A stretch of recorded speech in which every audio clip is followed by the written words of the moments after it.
अस्सलाम वालेकुम, मैं हूं अयाज इब्राहिम और अपने यूट्यूब चैनल में आपको खुशामदीद कहते हैं। फिरोज खान और अली से फातिमा की अलियत के बाद जो बच्चों की कस्टडी का मामला है वो अदालत में ज़ेर समाअत है। कल जो है उसकी समाअत हुई। अहम पेशरफ जो है वो सामने आई। अदालत ने अहम अहकाम जो है वो जारी किए और 15 दिसंबर पर अदालत ने अलीज़ा और फिरोज खान को ज़ाती हैसियत में तलब कर लिया है। इस सारी मामला पे शाहिद हुसैन सीनियर साफ़ी है, बॉल न्यूज़ से ताल्लुक़ है इनका, सीनियर कोर्ट रिपोर्टर हैं, इनसे भी हम जो है तजिया लेंगे क्योंकि शुरू से लेकर इस केस को साथ ही हम फॉलो कर रहे हैं, हमारे सीनियर भी हैं ये। तो इस केस में अब जो कहा जा रहा है कि सुलह की तरफ ये केस बढ़ रहा है फिरोज की जानिब से, या फिरोज खान के वकील फाइक जालियान की जानिब से जो बातें की जा रही है कि कंप्रोमाइज़ किया जाए, आउट ऑफ कोर्ट जो है वो कंप्रोमाइज़ किया जाए, बैठकर बातें की जाए। तो ये जो सिनेरियो है उसके अपोजिट जो है अलीज़ा सुल्तान के वकील बैरिस्टर कायम शाह का जो वर्जन है कि उनका कहना है कि कोर्ट में आते हैं तो ये बातें करते हैं, गुज़िश्ता 2 पेशियों से ये बातें करते हैं कि कंप्रोमाइज़ कर लें, लेकिन बाहर जो है या रिटन में जो है ये एक एक भी चीज़ जो है वो नहीं करते। अमलन मतलब ये चीज़ सामने नहीं आ रही, सिर्फ़ कोर्ट में आके बातें करते हैं। तो बैरिस्टर कायम शाह का यही कहना था कि हमें लगता है कि ये सिर्फ़ बातों को जो है तोल तोल दे रहे हैं और आगे इनको बढ़ा रहे हैं और सीरियस नज़र नहीं आ रहे। तो शायद भी आपका बहुत शुक्रिया। सबसे पहले आपसे बात करेंगे, केस शुरू हुआ, फिरोज़ खान ने बच्चों की कस्टडी के लिए दरख्वास्त दायर की और फिरोज़ खान अब जो है कंप्रोमाइज़ चाहते हैं। तो इस सारे मामले को आप कैसे देखते हैं? अलीज़ा सुल्तान को आप कैसे देखते हैं? वो आगे क्या करने जाएगी? कंप्रोमाइज़ होगा तो किसकी हार होगी, किसकी जीत होगी? आप अपना देखिए यार, बहुत शुक्रिया। आपको मालूम है कि जब ये 2-3 महीने से मामला अदालत में ज़ेर समाअत है, जिसकी जहाँ गलती नज़र आई हमने वो रिपोर्ट हुँ, किया, पब्लिक को बताया, चाहे वो खबर की सूरत में हो, तज़िये की सूरत में हो या जो भी एक एंगल था, हम लोगों को वो हक़ाइक़, वो फैक्ट्स और ये सारी चीज़ें रखते रहे कि अदालत में मामला क्या कुछ आ रहा है और डिस्कस क्या हुआ। जिसका जो रवैया था, चाहे वो ख़ानदान का ही मामला कोई सामने आया तो हमने वो भी रखा। अब इस सारे मामले को देखे किसी को नाराज़ नहीं होना चाहिए कि देखें जी, अलीज़े की साइड ले ली और उसके बाद फिर हम फिरोज़ खान के खिलाफ बात कर रहे हैं, या फिरोज़ खान की साइड ले ली और अलीज़े के खिलाफ बात कर रहे हैं। ये जेन्युइन बात है। देखें, हमारे यहाँ जो माशरा है, आपको पता है कि मर्द कुछ भी कर ले, हमेशा कसूरवार जो ठहराया जाता है वो हुँ। लड़की को ठहराया जाता है। ठीक है, फिरोज़ खान एक अच्छे अदाकार हैं, फिरोज़ खान का एक बहुत बड़ा करियर अभी बाकी है, एक बड़े अदाकार हैं, उनके ड्रामे हों या उनकी जो एक्टिंग है वो सुपर हिट जाती है, बिल्कुल सब लोग उसको पसंद करते हैं। हम भी उनके वो जो फैन्स हैं उनमें से एक समझे जाते हैं, क्योंकि ड्रामों में आपको पता है जब घर में फैमिली देख रही होती है तो मजबूरन आपको नहीं, वही चीज़। मैं पर्सनली मैं आपको तो बताऊँ तो फिरोज़ खान का इस केस से पहले मैं फ़ैन था। फ़ैन मतलब उनकी एक्टिंग मुझे अच्छी एक्टिंग लगती भी है। बिल्कुल। खुदा और मोहब्बत जो उनका जी, जी, सीरियल था, मैंने कंप्लीट देखा था, उसके एपिसोड का मैं बिल्कुल इंतज़ार करता था। बिल्कुल। मैं अब और खानी उसका जो सीरियल था वो भी मैंने कंप्लीट देखा था। मैं उसका एक किस्म का फ़ैन भी हूँ, रियल वाला। जी हाँ, लेकिन अब मामला ये है ना, वही वाली बात, जैसे खातून को, कोई लड़की हो, उसको जो है कसूरवार ठहराया जाता है, मर्द को लोग इतना कसूरवार नहीं ठहराते, पब्लिक भी। हालाँकि बहुत सारे लोग, जब हम वीडियोज़ बनाते हैं, आप भी बनाते हैं, हुँ, तो लोग कहते हैं जी देखें जी, अगर एक आध आदमी कोई फ़ेवर कर भी ले, तो उसमें बिल्कुल। तनकीद क्या होगी? आपको भी सहनी पड़ेगी, हमें भी सहनी पड़ती है। लेकिन जी हम फिरोज़ खान के साथ खड़े हों और फिरोज़ खान जो है वो बिल्कुल है और अलीज़ फ़ेम के लिए कर रही है वो मामला, देखें, बात वही आ जाएगी कि अदालत में केस कौन लाया है? यहाँ ये मामला अदालत में लाया कौन है? अलीज़े तो नहीं लाई। हुँ, अलीज़े ने तो कोई ऐसा बिल्कुल ऐसा ही है। नेगेटिव उसका रोल नहीं था जो अदालत में आया हो।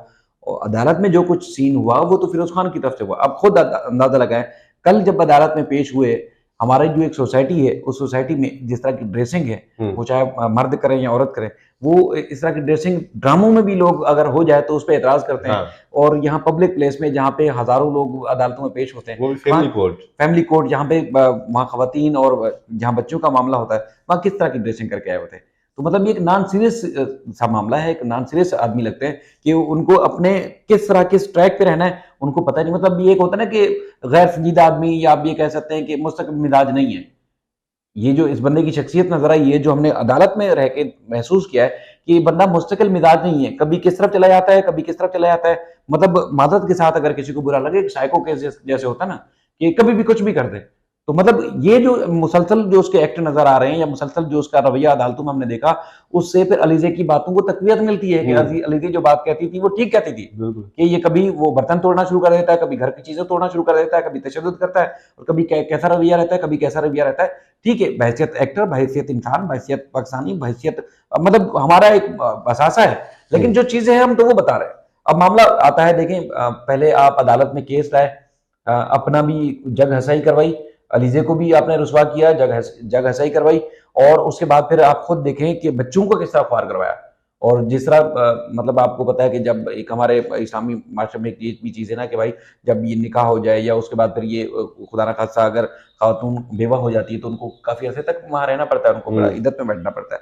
तो तलाक ताज़ा हुई उसके बाद फिर बेचारी को किस तरह अदालतों में बच्चों के मतलब साथ हफ्ता भी नहीं हुआ था जब डिवोर्स हुआ ख्वार था होना बच्चों पड़ की रहा। कस्टडी मतलब के ये लिए। बड़ी चीज़ें थी जो फिरोज़ खान को नहीं करनी चाहिए थी। लेकिन हमारे जो मुअज़्ज़ज़ वकील साहब हैं फाइक अली जागीरानी साहब, हमेशा मैं उनका फ़ैन इसलिए हूँ कि वो हमेशा वो कहते हैं कि भाई कहते क्या है, उनको मैंने देखा, यकीन माने बहुत बड़े केसेस में बहुत बड़े वकील जो है वो समझ लो कि लालच में आके उनका झुकाव दूसरी तरफ चले जाते हैं, लेकिन वो अपने जो उनका स्टांस था वो वहाँ अपने स्टांस पे कायम रहे और आखिर तक पाकिस्तान के वाहिद मेरे ख्याल में इंसान होंगे जिन्होंने मलिक रियाज जो कि बहरिया टाउन के मालिक हैं उनको माफी मांगने पर मजबूर किया। वो फाइक अली जागरियानी साहब थे जिनको मैं करीब से जानता हूँ। बिल्कुल अब ऐसा ही मामला ये है कि अब जो अदालत में केस लाए, अदालत में जो स्टेटमेंट दिया, वो फाइक अली जागरियानी साहब खुद तो नहीं करेंगे, जाहिर है क्लाइंट जो भी है। जो काम करता क्लाइंट है बोलेगा वही करेगा वो वो। क्लाइंट जो बोलेगा वो करते हैं।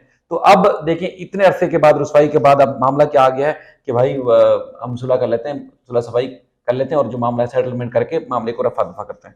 अब खुद अंदाजा लगाएं कि सुलह सफाई की बात या तो मीडिया के सामने होती है नहीं, एक या फिर बात यहाँ अदालत में पे आती है। शायद भी आपकी बात काटूंगा। सुलह सफाई उस वक्त ही क्यों जब ये केस का ट्रायल शुरू होना था, जब ये उनसे क्रॉस होना था, उसी टाइम पे क्रॉस जो है कंप्रोमाइज की बात क्यों गई? किसी चीज का डर था उनको या कोई और बात थी? देखिए क्योंकि एक तो ऐसे केसेस में सबसे में बड़ी होता है। बात, सबसे बड़ी मैं बात बताऊं, सबसे बड़ी बात यह है कि करियर दो पे लग जाएगा। हम्म, अब अदालत जब फैसला देगी, मिसाल के तौर पर अगर कायम शाह साहब जो है, कायम एडवोकेट साहब जो है, अगर वो अपने दलाइल से अदालत को मुतमईन कर लेते हैं तो वो जो फैसला होगा अदालत का वो चार्जशीट होगा बिल्कुल ऐसा फिरोज ही खान है। के खिलाफ। तो ये फैसला उनके करियर के ऊपर जो है असरअंदाज हो सकता है। एक वजह ये भी है। दूसरा ये है कि ये केस मुसलसल चूंकि रिपोर्ट होता है, मुसलसल रिपोर्ट होता है, तो एक चीज ये है कि मुस्तकबिल में जाके इनको जो है वो आगे इनके जो प्रोजेक्ट्स हैं वो मुतासर हो सकते हैं, इनका करियर दो पे लग सकता है। करियर दो इन्होंने दो पर इन्होंने खुद लगाया, खुद लगाया अलीजा ने नहीं बिल्कुल। लगाया। उसके बाद अब इनको खौफ है कि अगर ये मामला अदालत में बढ़ता है और अदालत में ये सारी चीजें तय हो जाती हैं कि देखिए ये असल कसूरवार ये है और अब ये जिम्मेदारी का मुजाहरा करते हो, बच्चों की कफालत किस तरह करनी है, बच्चों की जो है वो उनको एजुकेशन का, उनकी हेल्थ का, उनका जो भी अखराजात हैं वो किस तरह अदा करने हैं, तो वो एक कसूरवार ठहराए जाएंगे। तो इसलिए वो अब कोशिश कर रहे हैं, जहां तक मुझे मेरी ऑब्जर्वेशन में अदालतों में इस तरह होता है कि वो भाग इसलिए रहे कि ये सेटलमेंट करेंगे तो ये सारी चीजें जो है वो अदालती रिकॉर्ड पे नहीं आएगी और बाहर जाके फिर कुछ भी करें। हालांकि उस बात का उन्होंने पर्दा चाक जो है कायम शाह साहब ने किया, कायम एडवोकेट साहब ने किया। वो कहते हैं कि यहाँ तो अदालत में आके ये बात करते हैं कि ठीक है हम सेटलमेंट कर लेते हैं। जज साहब ने भी रिमार्क दिए कि देखिए जो असल मामला आते हैं बच्चों की वेलफेयर के बारे में, दोनों फरीक अगर बैठ के बात तय कर लें तो शायद बेहतर हो जाएगा। अकेले बंदे की बस की बात नहीं है और अदालत भी फैसला देगी तो दोनों के आर्गूमेंट और हकायक और जो हालात वाकयात हैं उनको मद्देनजर रखते हुए फैसला करेगी। लेकिन यहाँ पर जब अदालत करेगी फैसला तो उसमें जाहिर है कहीं ना कहीं गिल्टी वो जरूर साबित होंगे। बिल्कुल ऐसा ही इनका है। करियर दो पे लग सकता है, तो इसलिए कोशिश इनकी ये है कि वो मामले को लेके चले जाएं। लेकिन एक बार मैं फिर ये गुजारिश करूंगा, देखिए ये अलीजा का मामला या उनके बच्चों का मामला फिरोज खान का मामला नहीं, ये हमारी सोसाइटी को, हमारे माशरे को मुस्तकिल जो है खवातीन की जो है वो उनके जो एहसासात हैं, उनके जो जज्बात हैं, उनके साथ जो कुछ बीतती है उसके ऊपर जो है वो उनको नजरसानी करनी पड़ेगी। वरना फिर ये कल अलीजे और बल्कि दर्जनों हम तो लोग देखते हैं वहां पर अदालतों में जब ख्वार होते हैं तो वो भी किसी की बहन बेटियां होती हैं, उनकी भी इज्जत तकरीम होती है, कभी वो घरों के बाहर नहीं निकलती, लेकिन जब मुश्किल पड़ती है तो बेचारी वो किस तरह अदालतों में ख्वार हो रही होती हैं। तो ये हमारी बेटियों को, बहनों को और इस तरह माओं को इस तरह ख्वार करने के लिए नहीं करना चाहिए। हम मर्द की सपोर्ट करते हैं और उसके लिए तो बड़े आ जाते हैं और उन मर्द की बात पे सब लोग यकीन भी कर लेते हैं। अगर औरत चीखे चिल्लाए रोए कुछ भी करे तो आखिर में क्या जवाब मिलता है, मगर मच के आंसू आ रही है। हाँ बिल्कुल ऐसा तो ही है। अब ये कब तक ये चलेगा? तो बहरहाल लगता ये है कि फिरोज खान ये केस हार जाएंगे अगर हमारे दोस्त बुरा ना माने तो। 15 दिसंबर पे अब अदालत ने दोनों फरीकैन को तलब किया है। तो अलीजा सुल्तान के वकील से जो हमारी बातचीत हुई है उनका कहना है कि हमारे जो जायज़ मुतालबात हैं जो हम चाहते हैं 19-20 हो सकता है पहली बात तो उनका कहना है कि 1-1 लाख रुपए एक बच्चे की जो मेंटेनेंस है वो अदा की जाए। पर कोर्ट में फाइक जागीरानी जो फिरोज खान के वकील हैं, उनका ये कहना था कि 20,000 रुपए मेंटेनेंस देंगे हम, बाकी जो मेडिकल या एजुकेशन है उसके अखराजात जो भी होंगे वो हमें ये व्हाट्सएप भी कर देंगे, हम उनको देंगे। लेकिन 1 महीना हो गया है, बच्चे सुल्तान की एडमिशन के लिए उन्होंने चालान भेजा हुआ है, वो पैसे नहीं दिए जा रहे। तो आपको लगता है अगर रिटर्न नहीं होती ये चीज अदालत में, ये रिटर्न में देखें स्टेटमेंट नहीं देते, तो इस बात पे वो कायम रहेंगे, 20,000 रुपए भी देंगे और मेडिकल या एजुकेशन का खर्चा वो उसके वर्बली या व्हाट्सएप करेंगे कि दे दिए जाए तो वो दे देंगे? देखिए, अदालत में क्या मामला आया था कि मीटिंग कराई जाए और कस्टडी बच्चों की उनको दी जाए। अब वो कस्टडी वाले जो उनका मौक़िफ़ था उससे भी भाग गए। और उससे भी हट गए पीछे, उससे बिल्कुल पीछे हट गए ये कि बात रह गई है उनसे, कस्टडी कस्टडी अब हमें नहीं चाहिए, हम बच्चों की कफ़ालत करेंगे। परमानेंट कस्टडी नहीं चाहिए। परमानेंट हाँ, कस्टडी नहीं चाहिए। अब खुद अंदाज़ा लगाएँ कि कितना नॉन सीरियस ये हाँ, मामला है। बिल्कुल। अच्छा, उसमें जो है अब आप खुद अंदाज़ा लगाएँ कि एक तरफ आप दावा कर रहे हैं कि बच्चे आपके हैं, आप उनकी जो है कफ़ालत भी करना चाहते हैं, लेकिन अब खुद अंदाज़ा लगाएँ अयाज़ साहब कि ये मामला अफ़ाम तफ़हीम वाला तो नहीं है ना? ये मामला लड़ाई झगड़े और तलाक के बाद का मामला है। हाँ, तो अब वो लड़की जो आपके बच्चों की परवरिश कर रही है, उसको उनको उनकी निगहदाश्त करने के बाद उनका बेहतर फ्यूचर और बेहतर उनकी जो है वो लाइफ़ का सोच रही है, वो किस मुँह से आपसे राब्ता करेगी कि बच्चों को ये मुश्किल हो गई है तो आपने इसका ये यूँ इज़ाला करना है, वो नहीं करेगी। क्योंकि उसको अपने घर में, अपने भाइयों का, अपने वालिद का, अपने बिल्कुल, माशरे का भी सामना करना है। बिल्कुल ऐसा ही है। तो ये हर बार क्या उसको मोहताजी होगी कि बच्चे इस वक़्त बीमार हो गए थे, अब मैं हॉस्पिटल लेके जा रही हूँ तो आप पैसे पहुँचाएँ। पैसे कैसे बचाए, मुमकिन है? हाँ, बिल्कुल ऐसा ही है। क्योंकि उसको सामना करना है अपने माँ-बाप का, अपने घर का, अपने खानदान का सामना करना है। वो आपकी बीवी नहीं रही।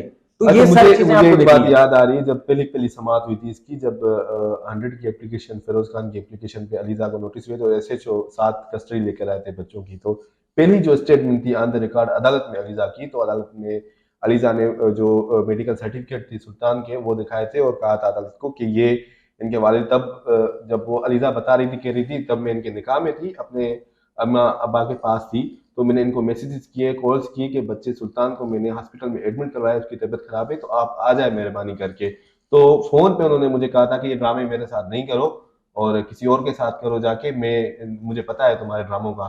तो ये सारी चीज़ हुई थी। फिर उसके दोस्त को अलीज़ा ने कहा था, तब वो दोस्त आया था उसका और उसके बाद फिरोज़ आया था कि उसका बेटा वाक़ई बीमार है और सारी चीज़ें दिखाई थी, तस्वीर, स्क्रीनशॉट सारी चीज़ें।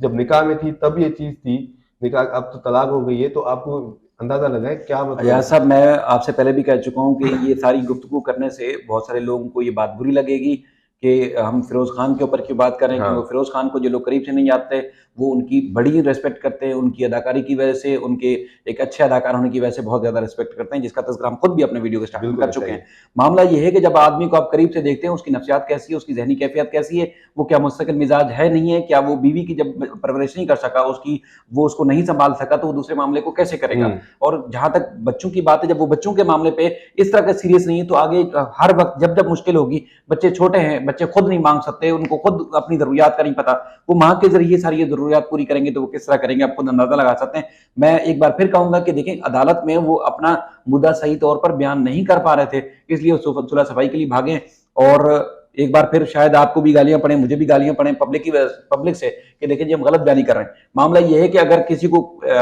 इस केस को, इस मामले को अगर देखना है, हम तो फिर भी एक कहते हैं ना कि पॉजिटिव वे में रिपोर्ट करते हुँ, हैं, बहुत सारी चीज़ों को सेंसर भी कर लेते हैं। बिल्कुल। लेकिन कभी मौका मिले तो आप उसी अदालत में आ जाइएगा और आपने तो वीडियो में देखा जिस तरह वो जिस होली में वो आए हैं, जिस तरह के कपड़ों में आए हैं और कभी आप मौका मिले तो करीब से आके देखिएगा कि उनका रवैया कैसा होता है।